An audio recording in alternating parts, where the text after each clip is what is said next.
Welcome back to another episode of Matters of the Heart and Soul podcast. This is your host, Russell Bruce. And today we're coming back at you with another episode. And today's topic, we're going to be delving into the life of George Floyd and basically going back through his ancestry. And this will give us an idea of how systematic racism actually operates in this country, to see what I call invisible violence, because we don't see the hidden hands that create the conditions that create the trauma and the turmoil and even the deaths. So let me read a little something here before we jump into this too deep. A new book written by two Washington Post reporters goes beyond the story of how Floyd's death prompted widespread conversations about systematic racism and the backlash to talking about race. It builds on an existing reporting to trace the foundational systems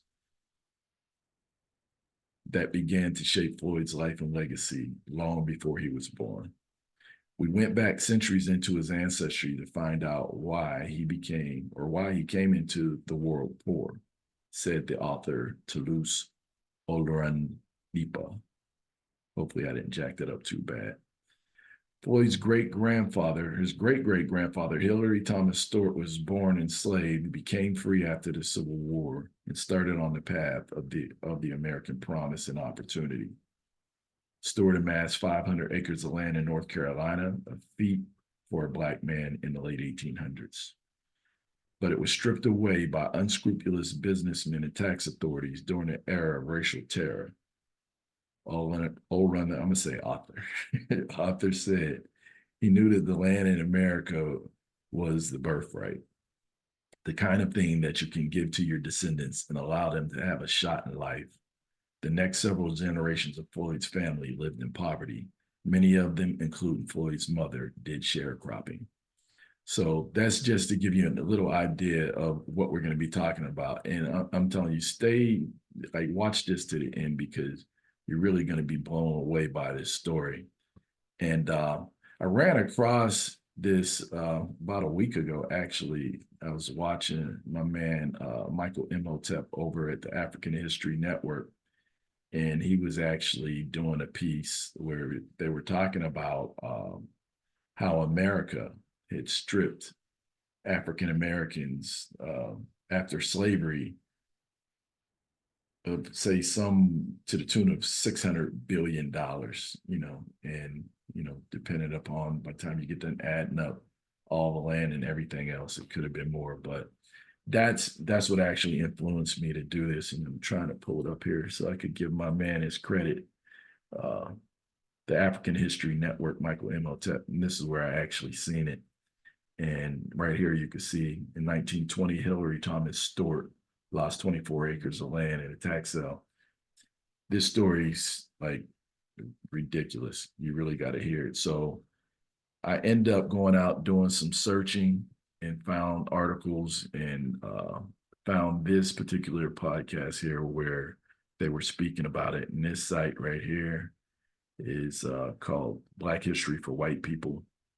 They do an excellent job in condensing this information and getting the story through quickly. So I'll go ahead and let this run, and I'll give some talking points on it. All right. Okay, so Hilliery Thomas Stewart, and this episode is not so much, I would say, about Hilliery Thomas Stewart. It's about the life and family and legacy of Hilliery Thomas Stewart through time, kind of tracing generations of various episodes of racism and kind of tying together some of the types of things that we've talked about through history and showing how they affected a single family line. Okay. So our story starts with a man, Hilliery Thomas Stewart, who, is somewhat an obscure figure in history, but he was able to purchase his own freedom before the end of slavery.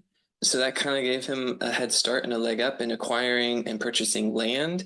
And he was eventually able to own more than 500 acres as a Black man. And so Stewart intended to pass that land down to his heirs. And just think what that would have meant for generations of Black people coming from a system where, I mean, most of them had very little education, but to have 500 acres of land that they could farm, use to build wealth, use that money and the profits and proceeds. Yeah, I mean, that would be helpful now. Like, that's what people do now, to be able to have houses and land to pass down to generations is To have that valuable. Yeah, to have that now would be incredible, but to have that land for 100 years in the interim, and to have it have been building wealth that whole time and creating stability for a family for generations. If you could imagine your ideal way of working, what would it look like? Monday.com? Commercials here. I'm gonna skip the commercials here. But once again, he's talking about the great-great-grandfather of George Floyd, Hilliery Thomas Stewart Sr. Let's get back into it. Those days, shortly after the end of slavery and throughout the Jim Crow era, there were all kinds of ways that white people and white institutions, banks, lenders used to take land. And that is what happened to Stewart. He went from 500 acres, and basically the short of it is it was all taken from him, one tract at a time. Well, and he acquired that 500 acres of land by the time he turned 21, and it was in Goldsboro, North Carolina. Mm-hmm. So he came from enslavement. He had no ability to read. And over the course of time, banks and lenders and local governments used his lack of an education against him and essentially tricked him into signing contracts that had provisions that sometimes even obscure minor provisions that they could later use to take or reclaim his land. So one of the larger tracts, just for example, was claimed by a local government because of an $18 unpaid tax bill, even though the land itself was worth 100 times that amount. The system, like the courts, the judges, the people, everyone was kind of using the letter of the law and conspiring in order to try to take the land. It was auctioned off at a discount to white families. It was all purchased by white families. And so during the course of his life, he lost all of his land. And this was something that was happening all throughout America. Between 1910 and 1997, Black farmers lost control of more than 90% of their farmlands, according to the Department of Agriculture. So this was not just an isolated incident in one town where racist rules prevailed. This was a nationwide, not a conspiracy, it was more distributed than that, more grassroots than that, but a nationwide slanted system that took land from Black people and tended towards just employing them as labor, but taking away their ability to have an ownership stake in the land and what it produced. During the American history of slavery, there were about 400 billion hours of labor that were stolen from enslaved Black people. That has like a net present value today, if you add it up, of $6 trillion of stolen labor, stolen production. And not only when slavery ended, not only was there no 40 acres and a mule, no reparations, no equitable education system, no on-ramp to full citizenship, but there was a continued process of stealing and taking even the small fruits of what the formerly enslaved people were able to work to achieve. There was continued fraud, deception, and violence that took much of this land, and even that which wasn't taken through fraud, outright deception, or violence was oftentimes taken through cutthroat dealings or denied loans. Black people then and now, this is still a problem today, Black people are less likely to have loans approved and more likely to have higher interest rates. So the reparations were not paid in full or large measure to freedmen after the end of slavery, but that doesn't mean there were no reparations. The reparations that existed were mostly paid to former Confederates. Land was restored to former Confederates. The crimes of former Confederates were removed and forgotten. Well, any Black freedmen who had crimes alleged against them didn't get the same kind of annulments of their crimes. There in 1865. Hold on, wait, you're saying there was a budget, there was like a reparations budget, yeah, so and then it went to. Let me give one example. The Freedmen's Bureau was set up by the federal government to help Black people who are in the South. And the Freedmen's Bureau did a lot of good things to help Black people in the South have a start towards citizenship. But the Freedmen's Bureau provided 500,000 rations, but less than 1% went to freed Blacks. Most of them went to the wives and families of deceased Confederate soldiers, according to the National Wow. Archives and Records What? Administration. That's crazy. There was a system that was set up, but white people still controlled and had power over how the system was deployed and operated. The Freedmen's Bureau, there are other types of work that they did that were more equitable, but there was a lot of ways in which the reparations that were paid were not paid to Black people or Black families. That's crazy. That's almost unbelievable. Yep. If it wasn't for, I mean, the source is the actual National Archives. So there was generational poverty, obviously, that resulted, and we've talked about this a lot in past episodes, how it takes more than a generation to pull yourself up by your bootstraps. Oftentimes, wealth is built over the course of many generations of people having the money to send their kids to school and give them an upbringing where they have a start, helping them build early connections to a career, relationships that take time to form as a family gets roots in local context that they can leverage for opportunity. So Hilliery Thomas Stewart, he lost all that. He didn't have the opportunity to build that. And so then there was generations of struggle and poverty that resulted. He lived with anxiety and depression for more than a decade. After all of his land was stripped away, he outlived the loss of it. And he died at the age of 80 in 1937. And his son, Hilliery Thomas Stewart Jr., took over. I mean, there wasn't really an estate at that point because it had all been lost, but he took over the family. All right, so I have here George Floyd's ancestral tree, right? So you can see that his great-great-grandfather comes on the line of his mother, Larcinia Jones, and her mother was Laura Ann Stewart. And then it goes to Hilliery Thomas Stewart Jr. And the focal point at the beginning of this story is Hilliery Thomas Stewart Sr., who's the two-time great-grandfather of George Floyd. So now they're getting ready to tell the story of what happened after his death with his son, Hilliery Thomas Stewart Jr., and going down to Laura Ann Stewart and her husband, Henry B. Jones, his mother, etc. So here's the tree. I'll leave the tree up as they talk so you could kind of see the line. And I'm going to show you one more thing here. They mentioned that Hilliery Thomas Stewart Sr. came out of slavery. So this is what you see a lot when you study ancestry. He was actually working on the farm owned by his father, Abraham. You could actually, hold on a second here.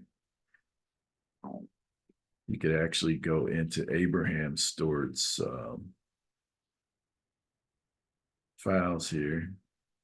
And Abraham Stewart, 1870. It shows here Abraham at 50 years old. Hilliery, this must have been his nickname, Hilly, at 13 right here. He was actually working on his dad's farm. So he wasn't working as a slave. And you'll see that a lot. There's a PDF book you could actually go online to find that shows the 1830 census that shows the free Negroes who actually, quote unquote, owned slaves.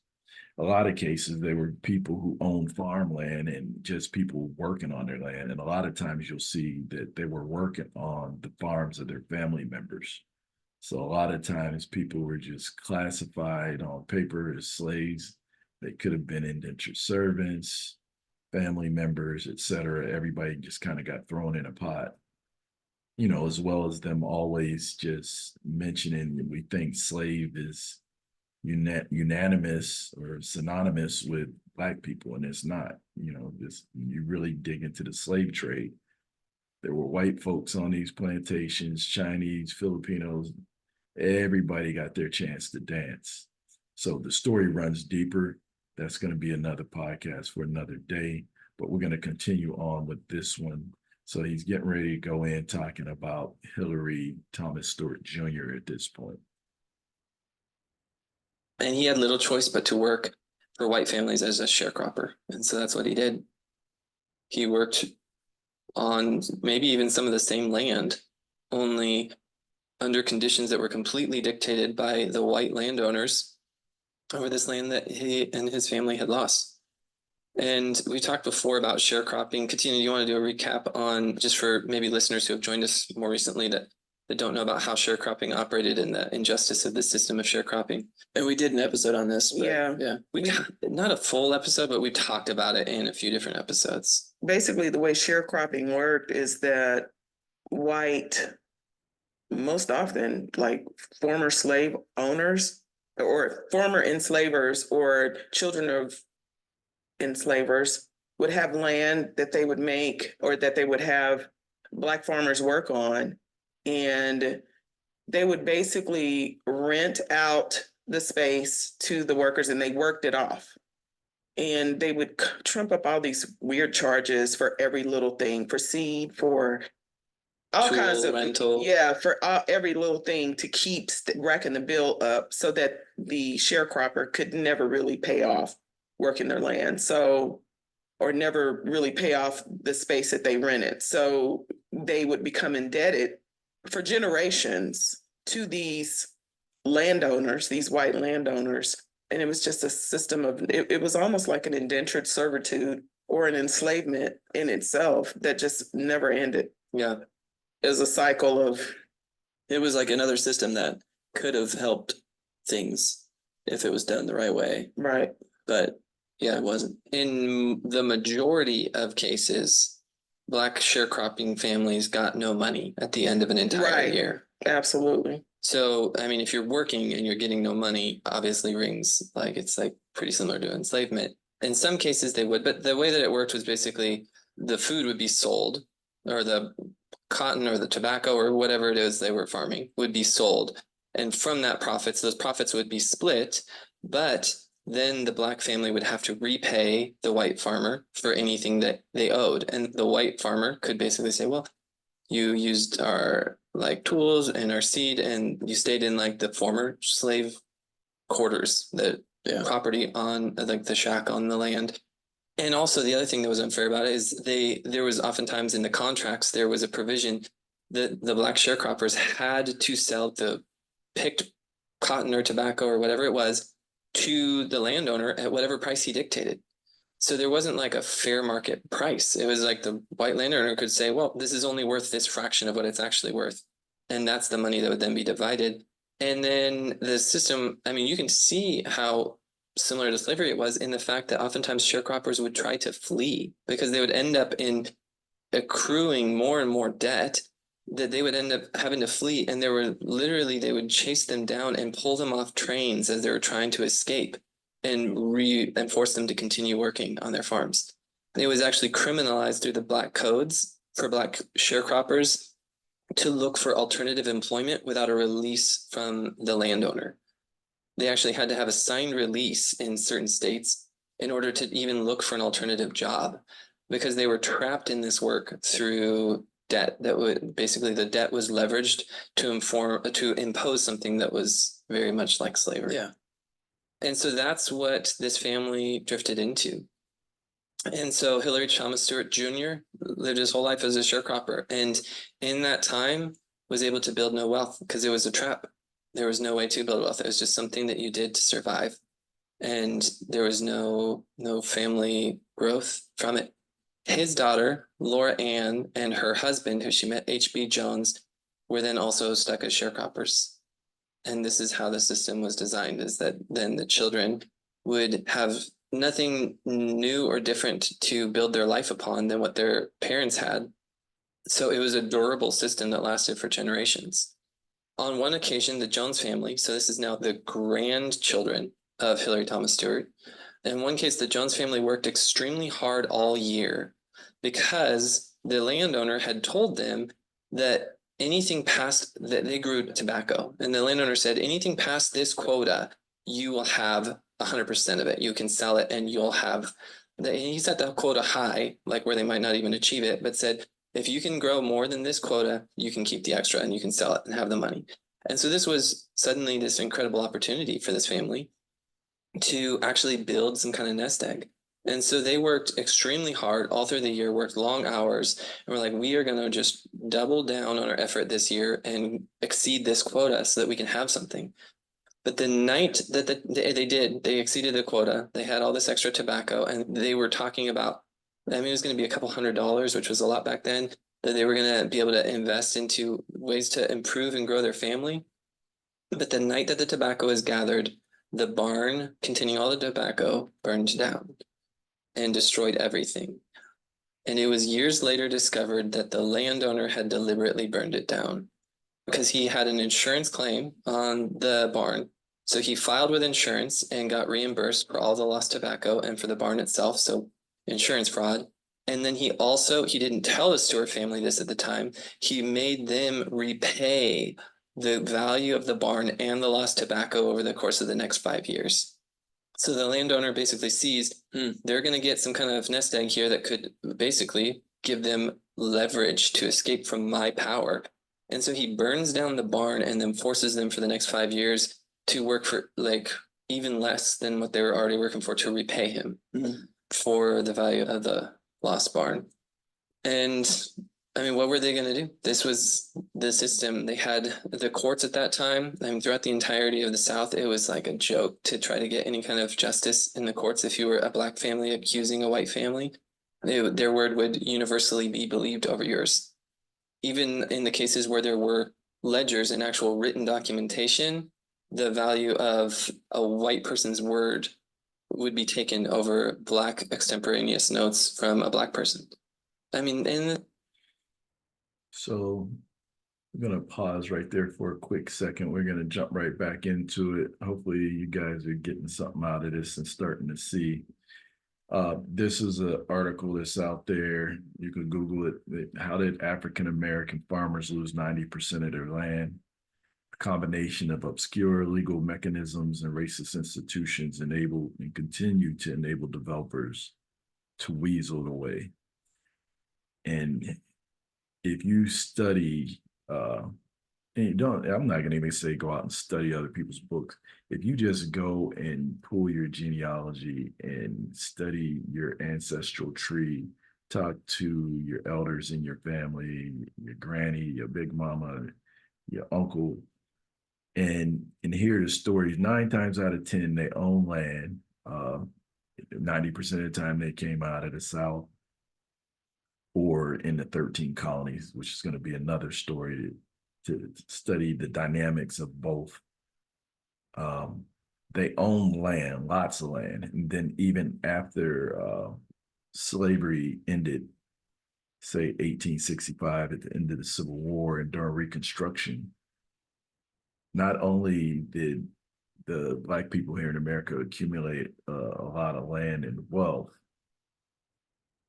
they controlled the political systems in most areas because they outnumbered the white folks. And shortly after that, if you really start digging deeper into it, like we have right now, this influx of immigrants coming in, right? So I'm gonna go back to this here. This is, once again, Yale University created a curriculum dealing with the topic of the Negro Holocaust, lynching, race riots in the United States between the periods of 1880 and 1950. Slavery, once again, officially ends 1865. It was 1863, but Texas 1865.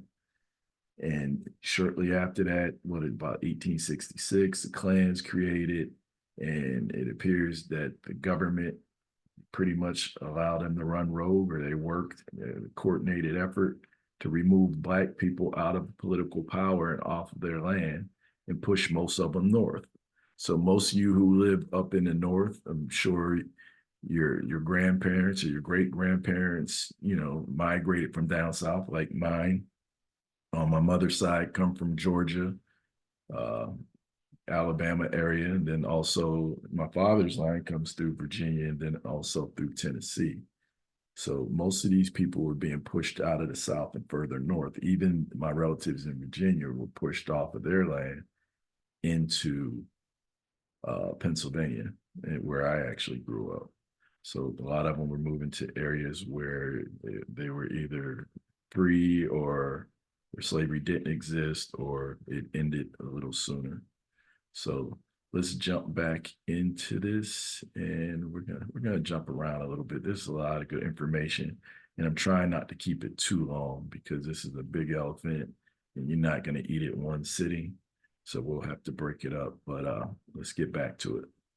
This is where you hear about all these court cases where just white juries over and over and over again would acquit people who had even were known to be guilty of lynching or killing Black people. The courts actually made it impossible to get justice in most cases in the South. So then the Joneses, they lost everything. They ended up in a 3-bedroom shack that had no plumbing and only occasional bouts of electricity. And this is like, I mean, we're talking 50s, 60s, 70s here.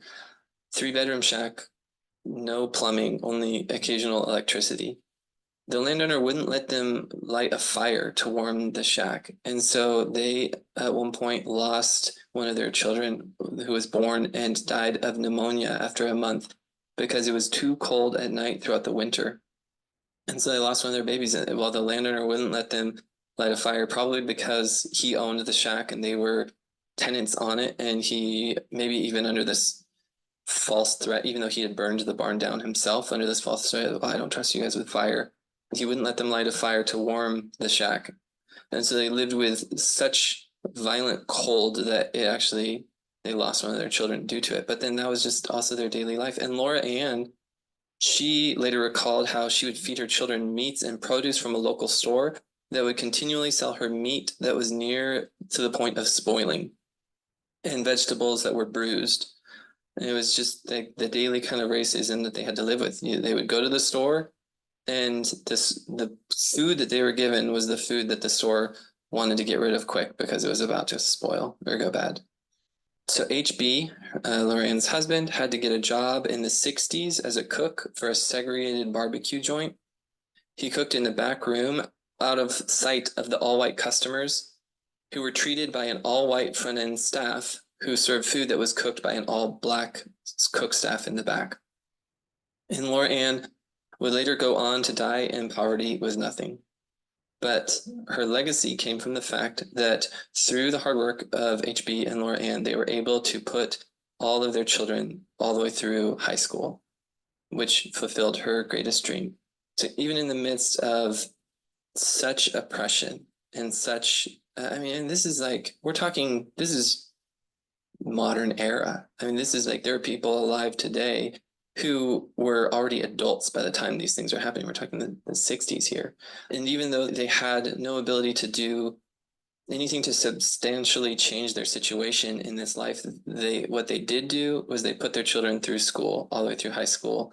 And that was not an easy task back then. A lot of towns didn't even have high schools, and schools were segregated. So the way to go to high school was for the children themselves to actually oftentimes walk miles and miles every day to go to whichever neighboring town happened to have a high school that would allow them to attend if they were Black. And so one of Laura Ann's children was her daughter Arsenia, who graduated from high school, fulfilling her mother's dream, making her mother proud to have something to show for her life at the end of it. And Arsenia just went on to another generation of struggle. So to make ends meet, Arsenia, she took a job in New York, and she was able to leverage the high school education that she had to try to carve out better opportunity for herself.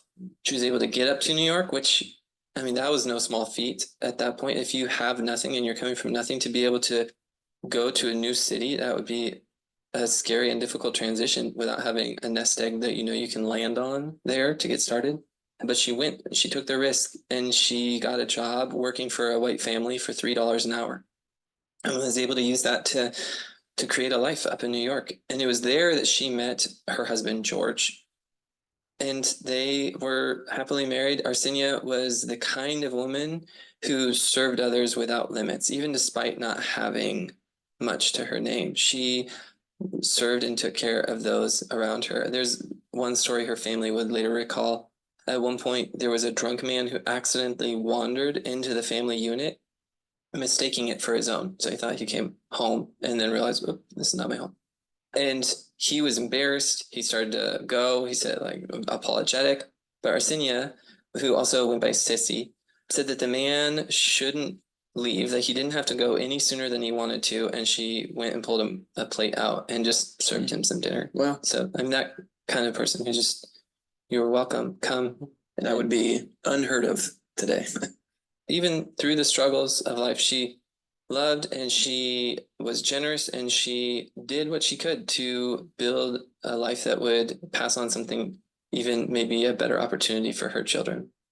And she would go on to have children. She named her third son George after his father. And this George was George Floyd, who we all have heard of and know of, and who we're going to do an episode. Our next episode is going to be a full story of his life. And he was born in the Sleepy Hollows Mobile Home Park in North Fayetteville, North Carolina in 1973. And so before doing an episode on George Floyd, I think we wanted to take this time to look at his family history and where he came from, because the story is not just a story of one man who ran into struggle and racism and was ultimately killed for the color of his skin. The story of George Floyd has roots that go back generations and generations of injustice, of struggle. And we'll see as we talk about George Floyd's life that that struggle was not just something that landed on him at the very end of his life, but was something that he faced throughout his whole life. And so his story is an indictment of not just one officer, but of the entirety of American history that led his family from a starting place that 500 acres should have put them on a track to be in a completely different place than they landed. But it was through generations and generations of injustice that George Floyd was born in a mobile home park rather than in a large, loving home that was protected and guarded through justice that gave him opportunity to become whoever and whatever he wanted to be. And so that is the backdrop into which we're going to tell our story for our next episode. All right. So they did an amazing job. Like, once again, this YouTube channel is Black History for White People. And I claim fair use on this one, definitely giving them credit for this brilliant work. And it definitely inspired me for this podcast. And, once again, it's like history's told by the victor. And in this United States school system, it has its controllers, and there's certain types of information that they want to be taught in the school system to steer people in a certain direction. Like, we all know that they don't teach you things like real life skills, like on credit, how to buy a house, things like that, like the science of mating and all these things that can enable people to be independent, like real business, right? They teach us how to be workers and servants to a system. But the more you dig, you'll start to find the truth. And your truth is your truth and my truth is my truth. But it's like, I have to study the history of what happened to my people and what puts us in the situation that we're in today. And this story of George Floyd is a similar story to the majority of the people in this country. I'm looking at my genealogy and my family. I seen where they had land, and then all of a sudden the land's gone, and you find out that they were pushed out of a town for whatever reason. Had a grandfather own some land in Georgia, and there were racists who chased him out of the area, and my grandmother ended up moving up to Pennsylvania. So now, some of the stories I'm not getting until now, so I'm not sure if the land was sold or stolen. I don't see sales contracts on some of the land, so I can only assume that the land was taken along with a lot of other people's land. It sounds harsh, but it's true, right? But one of the things we got to look at, because you hear every time during election people talking about reparations, but you really got to understand timelines and who was responsible for what, because a lot of it doesn't make sense, right? So the United States didn't come into existence to 1776. So you can't blame the United States government for what happened in 1493, 1492, 1619. They didn't exist. There were foreign entities that were involved, like the London Company of Virginia. You had the Dutch East Indian Company, the Royal African Company. Who owned these companies? These people are involved. And then you have the United States, and then what role did Rome and London play, or England, in this? So, you look at the founding of 13 colonies. You have King James, his son King Charles I, and his grandson King Charles II. You don't hear anything about that. They jump from the 1600s all the way up to 1776 in United States history, and don't tell you what was going on this soil prior to. And these people who you call Negro one year, then African American another year, Black another year, colored, mulatto. If you go further back, when Columbus first arrived, they were called Indian. That's going to be a story for another day. And, most of the people, when you study your genealogy, and maybe later in the future, I'll come back and I'll dig down some of these legs on, on George Floyd's tree. This Stewart bloodline is a very ancient bloodline, and you'll see a ton of Stewarts coming into North Carolina and Virginia areas. And it's not a slave name. So once again, that's going to be a story for another day. But coming back to this, let's wrap this up. So this story, once again, is a typical story of how a lot of this land and wealth was taken away from these people. And let's look once again at what Yale's doing with this. Come on, let me get to this. What Yale's actually doing with this curriculum, talking about the Negro Holocaust, and it's talking about how it actually occurred. They give it from 3 different angles, like 3 different things that really influenced it. They talk about the lynching period, and then they talk about, pretty much the backlash, when Black folks were protesting about what was going on, being chased off the land by the Klan. Once again, Civil War, slavery ends like 1865. Klan comes along 1866. Then you have this great migration of foreigners into America coming in through Ellis Island. And this is not to offend anybody. This is just documented truth. Between 1880 and 1920, you had over 30 million foreigners coming in through Ellis Island with the promise of pursuing the American dream. And a lot of these organizations that went to war against the Black communities came from these immigrants that came in. Like right now, we have immigrants coming in. And if someone wanted to use them militarily against a group of people, or say even against the American citizens, these people are fleeing their land, coming here for something better. And if they were told, hey, take these arms, go annihilate these people over here, and we'll share the land with you, we'll share the wealth, like, why are they giving these people like free healthcare when you have people that been here for generations struggling and don't receive a dime? Like, how do you explain that? Most people, you get caught up in being a Democrat or Republican and you don't deal with the truth. We ought to come up with a truth party. But for some reason, it's not letting me get to this. Somebody's trying to stop me from telling this story here. But once again, here, let me see. I'll try one more time to see if I can get this. Let's see. Here, let's do this. I can do it from here.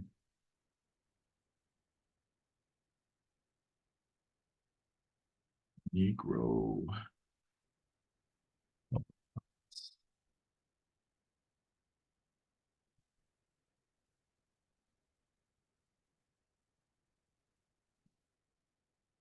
All right, so look at the time period once again here.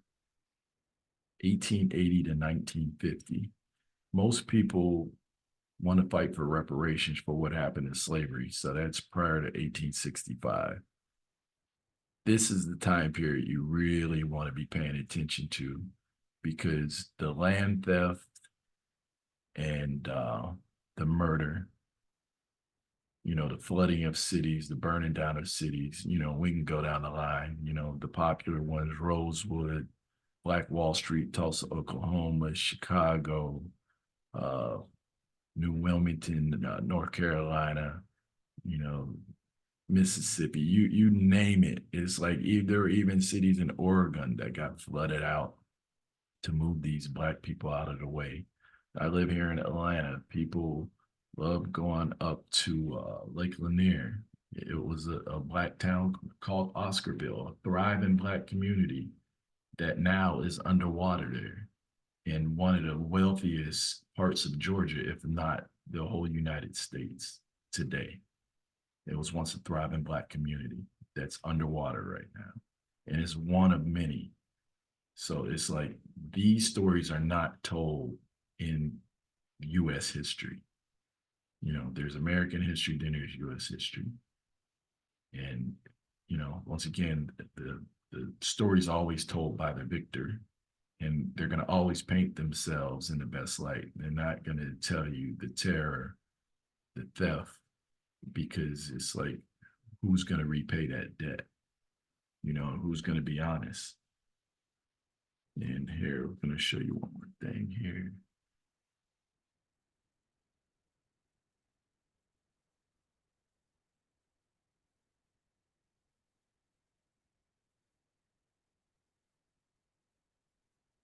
So Ellis Island in New York is where a lot of the immigrants were coming in, and a lot of us see pictures, and, it's always painted just like the Pilgrim story. Everybody just came to live a nice life. But what they don't tell you is that some of these people were used to combat against the Black people who own these lands. And we could do a whole build on that and go into detail, because I don't want to say something that I can't back up. I can give the receipts to back this information up. So, but you could see between 1880, 1920, there were over 30 million Europeans that came into Ellis Island. And like when I look at my family tree, and a lot of Black people who live here in America, look at their family tree, you'll see that your ancestors fought in damn near, matter of fact, they fought in all the wars, going all the way back to the American Revolution, Civil War, World War I, World War II. And let's not even talk about the Indian Wars, because a lot of times they were on the victimized side, and some of them sold out and fought on the other side. Then we got to deal with the Mexican Wars. So a lot of that stuff we could break down into other podcasts, but just to give you just a little backdrop on, George Floyd and his family, that's something that's relatable to everybody, because if we took somebody else's family that nobody knew about, I think that one kind of makes sense. You see how his life could have been, totally different. Like if the land was passed down from generation to generation and they grew up with some sort of wealth, his fate may have been differently. You never know. All right. And this is not, once again, this is not to try to make him out of some hero or some saint or anything like this. This is just telling the American story of how this invisible violence of systematic racism plays out in real time. You know, people's lives are at stake. You know, our ancestors went from living on their own farmland, living 80, 90, 100, 110 years because they were healthy, to now being forced to live in projects across America and having to rely upon grocery stores for food when once they were totally independent. You know, and they mentioned they weren't educated. Well, most people own land. You didn't have to go to the store or didn't have to go to school to do anything. Like, you owned everything. People were coming to buy your cotton, your tobacco. You're making your own clothes. You're inventing damn near everything in the country. You owned everything. So you are the education.